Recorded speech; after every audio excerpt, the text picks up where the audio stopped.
अभी तो मैं सुना हूं कि लिस्ट बनाई जा रही है। जो कार्यकर्ता काम नहीं करेंगे 10 तारीख के बाद उनका भी हिसाब किया जाएगा। अपने परिवार के उस प्रमुख व्यक्ति तक का सम्मान नहीं किया। हमारा पूरा गोरखपुर जल जमाव में भयानक और भयावह स्थिति से झेला। यहाँ का मेयर भाजपा का, यहाँ का विधायक भाजपा का।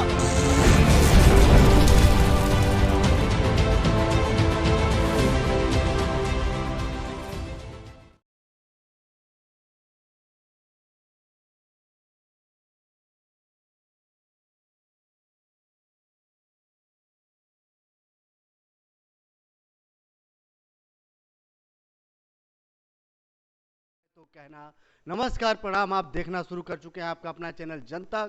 2022 विधानसभा चुनाव की महा कवरेज की यात्रा करते करते आज हमारी टीम पहुंची है गोरखपुर में, और पूरे उत्तर प्रदेश में जो सबसे चर्चित सीट है, क्योंकि यहां से निवर्तमान मुख्यमंत्री योगी आदित्यनाथ को सीधी टक्कर देते नजर आ रहे हैं सपा से सुभावती शुक्ला जी, जो कि भाजपा के कट्टर समर्थक रहे, एक आम कार्यकर्ता रहे, जिन्होंने आम जनता और दलीय राजनीति को भी बदल दिया था, क्योंकि जिनके साथ कोई भी दल का कार्यकर्ता हो सभी लोग जिनका सम्मान करते थे, ऐसे स्वर्गीय उपेंद्र दत्त शुक्ला के पुत्र श्री अरविंद शुक्ला जी आज हमारे साथ हैं, और हम इनसे बात करके यह जानने का प्रयास करेंगे कि योगी आदित्यनाथ को कितनी मजबूती से यह लोग टक्कर दे रहे हैं, और शहर विधानसभा का जो चुनावी दृष्टिकोण है इनके नजरिए से क्या है, आम मतदाता को क्या संदेश देना चाहेंगे। सर, आपका बहुत बहुत स्वागत है। आपका भी बहुत बहुत धन्यवाद। सबसे पहला बात सर आपसे कि अभी जो चुनाव का जब यह बिगुल बज गया, उसके पहले जो भाजपा एनडीए जो सरकार रही 5 साल का जो इनका कार्यकाल रहा, कहाँ आप काम में कमी पाते हैं भाजपा के कि आप मतदाता को अपनी तरफ अग्रेसित कर रहे हैं, कह रहे हैं कि वो आपको समर्थन दें? पहले तो मेरी ये जो लड़ाई है, ये मेरी लड़ाई सम्मान और अपमान की लड़ाई है। मेरे पिता की मृत्यु को 22 महीने का दिन गुजर गया। इसमें छोटी इकाई से लेके मैं राष्ट्रीय इकाई तक जाने का प्रयास किया, सबसे मिलकर अपने पिता की श्रद्धांजलि की बात किया, लेकिन कोई भी हमारे साथ खड़ा होने की स्थिति में नहीं। और अंतिम शब्द से जो मुझे नवाजा गया इस पार्टी में, पूर्व की पार्टी में, कि ये मृतक आश्रितों की पार्टी नहीं है। आप प्रदेश के विकास की बातें तो बाद में करें, पहले उस परिवार की बात कर लीजिए जिस परिवार के मुखिया ये नेता हैं। इन नेताओं ने अपने परिवार के उस प्रमुख व्यक्ति तक का सम्मान नहीं किया, तो ये पूरे प्रदेश की क्या विकास और बातों की बात करेंगे?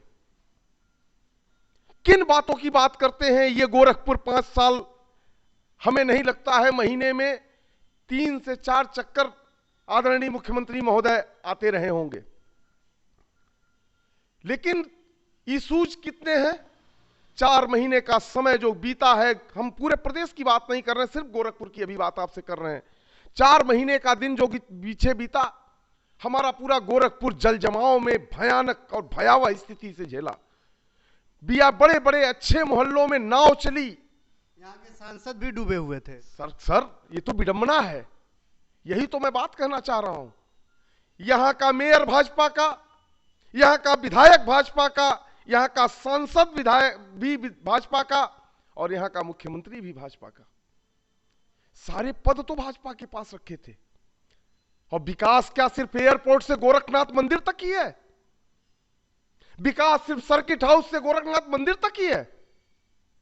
विकास के बारे में समझना है तो पूर्ववर्ती सरकार के पीछे जाना पड़ेगा आपको। गोरखपुर में आज 3 ओवरब्रिज जो दिखाई पड़ता है, वो हमारे आदरणीय राष्ट्रीय अध्यक्ष जी के द्वारा दिया गया है। पहला सूरजकुंड का, दूसरा जो गोरखनाथ से स्पोर्ट्स कॉलेज के लिए जाता है, और तीसरा आपको मोहद्दीपुर का प्रपोजल था राष्ट्रीय अध्यक्ष जी का, रुस्तमपुर ढाला से पैडलेगंज का, लेकिन उस प्रपोजल को भी इन लोगों ने खारिज किया। किया क्या है इन्होंने? अपनी निजी व्यवस्थाओं को सिर्फ सुदृढ़ करने का कार्य किया गया है, और कोई भी काम ऐसा नहीं किया गया कि यहां की समाज और यहां जनता के प्रति सोच के किया गया हो। गोरखपुर शहर के लिए प्रमुख 3 मुद्दे आपके क्या होने जा रहे हैं? जैसे आपके मैनिफेस्टो में लिखा है, यह तो पूरे प्रदेश के लिए है, प्रति माह 300 यूनिट की बिजली मुफ्त पाने के लिए, Samajwadi pension 1500, 22 lakh IT profession में रोजगार, 10 लाख रोजगार सीधे तौर पर, और पुरानी पेंशन बहाली के लिए। यह पूरे प्रदेश के लिए है।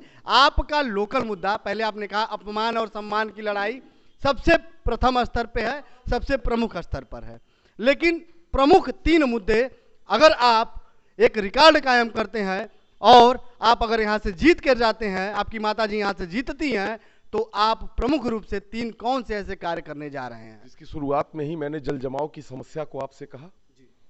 पहली प्राथमिकता गोरखपुर के महानगर वासियों को, मेरा प्रयास यही होगा, अगर मेरी मां के ऊपर गोरखपुर महानगर की जनता का आशीर्वाद प्राप्त होता है, तो पहला मेरा वचन भी है कि जल जमाव की समस्या के निजात के लिए मैं पूरा का पूरा प्रयत्न करूंगा। दूसरा, गोरखपुर की जनता, आप गोरखपुर में आए होंगे तो देखे होंगे, जो सबसे प्रमुख एक और बीभत्स स्थिति है जिसको हम दिन रात झेलते हैं, वो है जाम की समस्या। इससे निजात दिलाने का प्रयास करेंगे।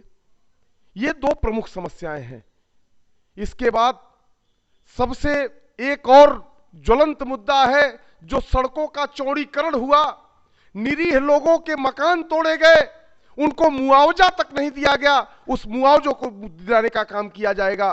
गोरखपुर यूनिवर्सिटी को लोगों ने ठगी किया, 5 साल के बीच में कहा कि हम केंद्रीय विश्वविद्यालय का दर्जा प्राप्त कराएंगे, हम उसमें ये काम करेंगे। एक प्रोफेसर को यहाँ पर आंदोलन करना पड़ रहा है, प्रोफेसर कमलेश गुप्ता का प्रकरण आपको पता ही होगा, तो गोरखपुर विश्वविद्यालय का यह भी एक चेहरा सामने आया।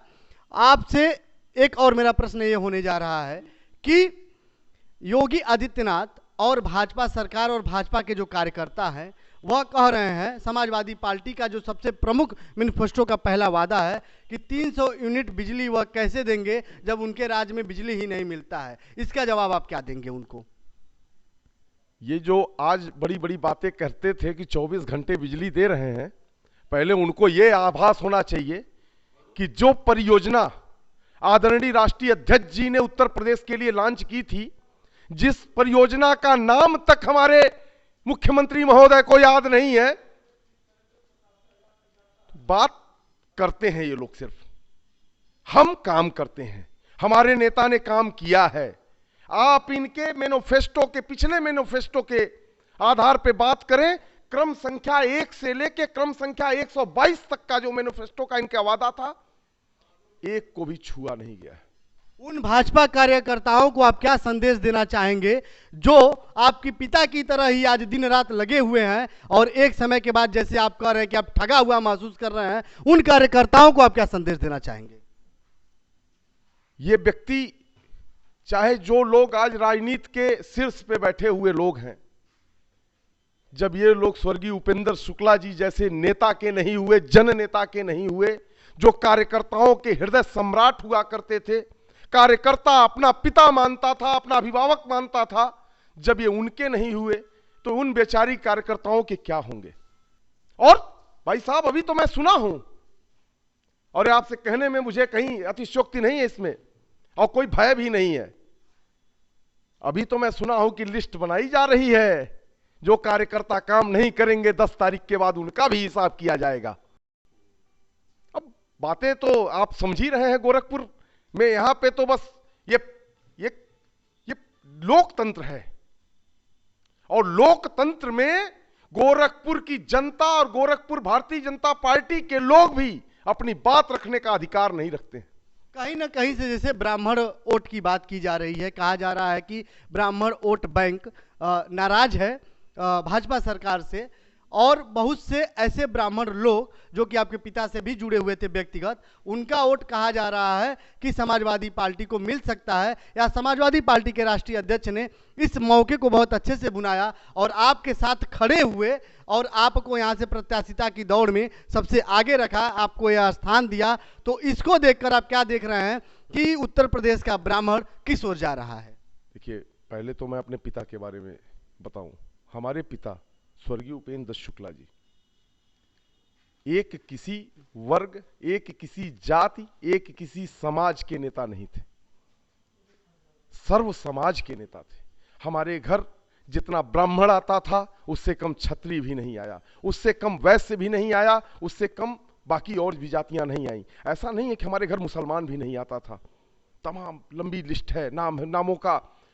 जो ये इन लोगों ने भारतीय जनता पार्टी जैसे आज जो पूरे देश और पूरे राष्ट्र में जो ढिढोरा पीट रहे हैं कि इनका साम्राज्य बढ़ते चला जा रहा है, उस साम्राज्य को बढ़ाने में हमारे पिता का योगदान रहा है।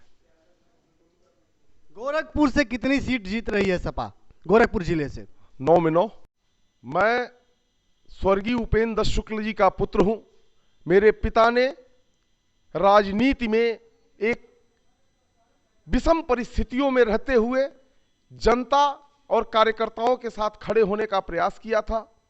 मैं भी उनके पद चिन्हों पे चल के गोरखपुर की सम्मानित जनता के साथ कदम से कदम मिला के चलने का प्रयास करूंगा और ये वचन देता हूं कि ये जो भी कभी विधायक नेता हमारे पिता रहे तो कभी विधायक और सांसद के रूप में सेवा नहीं किया उन्होंने, कभी किसी पद पे नहीं जा पाए कुछ लोगों की राजनीति के कारण। लेकिन अगर अब की बार मेरी मां को मौका गोरखपुर की महानगर की जनता देती है तो निश्चित ही मेरा परिवार, मैं कदम से कदम मिला के चलने का प्रयास किया जाएगा। चलिए, हमारी टीम की तरफ से आपको बहुत ढेर सारी शुभकामनाएं। यह थे समाजवादी पार्टी गोरखपुर से जो प्रत्याशिता कर रहे हैं, इनकी माताजी स्वर्गीय उपेंद्र दत्त शुक्ल के पुत्र श्री अरविंद शुक्ल जी, और इनकी माताजी यहाँ से प्रत्याशी हैं समाजवादी पार्टी की सुभावती शुक्ला जी। और आप इनके बातों को, इनके मुद्दों को, विषयों को जान रहे थे। 3 तारीख को जब आप मतदान स्थल पर जाएं तो अपने स्वविवेक का प्रयोग करें, और हम सभी नेताओं की बात आप तक पहुंचा रहे हैं। आप सोच समझ के अपना नेता चुनें। बहुत बहुत धन्यवाद। देखते रहिए जनतक।